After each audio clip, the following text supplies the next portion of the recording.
This is the definition of the Wronskian. So the Wronskian takes n functions as inputs. So for instance, y sub 1 of x, y sub 2 sub x, and then dot dot dot up to y sub n of x. That's n different functions.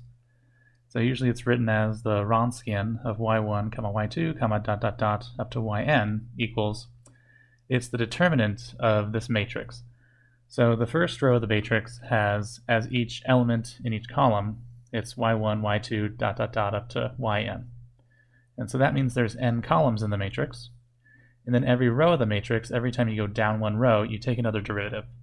So right, this was y1, so then the second row is going to have y1 prime. The first row is y2. The second row in that column is going to be y2 prime, so on and so forth. The top right element is y sub n, so then the second one element, the first, last column is y sub n prime, and dot dot dot.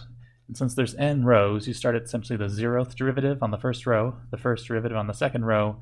So then in order to count the 0, right, you do n minus 1th derivative on the last row, and then 0 derivatives, 1 derivative, 2, 3, 4, 5 derivatives, dot dot dot up to n minus 1 derivatives, gives you a total of n different rows.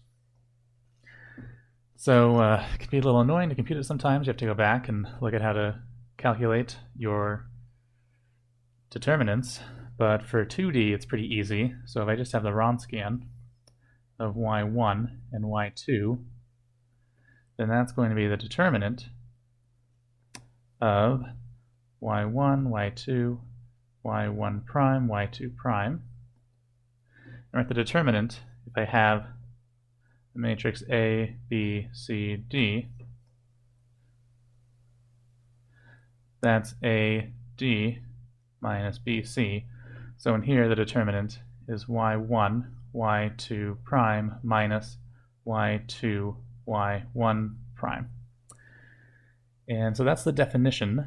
What it's used for will be in the next video. It's essentially to determine if you have kind of fundamentally different functions for each of these y sub 1, y sub 2 up to y sub n, and it's about being able to solve for initial value problems.